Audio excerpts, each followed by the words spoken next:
দেখুন, নাটকের তো একটা সীমা থাকে। ইডি, সিবিআই, কেন্দ্রের সরকারের এজেন্সিগুলো এরা নাটকের সব সীমা অতিক্রম করে গেছে। মানে ভোট আসলেই ইডি, আর ভোটের পরে হাসি মুখে দিদি, আর ওই ইডি দিদির নাটক এ বাংলার মানুষ আর ভালোভাবে দেখছে না। এই একই কাজ যদি বাংলার আর ৫ জন সাধারণ মানুষ করতে, ইডি কি ছেড়ে দিত? না তো। মুখ্যমন্ত্রী ওখানে গেছিলেন মুখ্যমন্ত্রী হিসেবে। মুখ্যমন্ত্রী বলেছেন আমি তৃণমূলের চেয়ারপারসন হিসেবে গেছিলাম। কিন্তু উনি যদি তৃণমূলের চেয়ারপারসন হিসেবে যায়, তাহলে পুলিশ কর্তারা কেন গেছিল? পুলিশ কর্তারা গেছিল কারণ মুখ্যমন্ত্রী গেছিলেন বলে। যে কোনো তদন্ত বা তল্লাশি চলাকালীন সেই তল্লাশিতে কেউ যদি বাধা দেয়, অথবা রাজীব কুমারের গ্রেপ্তারের সময়তেও মুখ্যমন্ত্রী যে বাধা দিয়েছিলেন, ইডি বা সিবিআই চাইলে তখনই গ্রেপ্তার করতে পারতেন। আপনি আমাকে জিজ্ঞাসা করলেন যে ইডি দুখানা মামলা করেছে।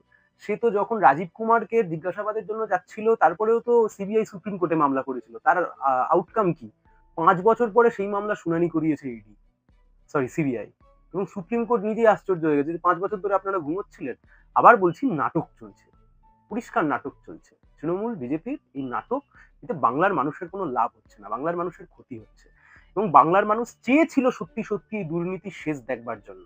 কিন্তু দুর্ভাগ্যের হলেও সত্যি, সিপিআইএম কে শূন্য রাখবো এই মতে চলতে গিয়ে বিজেপি আসলে তৃণমূলকে সুবিধা করে দিচ্ছে প্রতিদিন প্রতিদিন।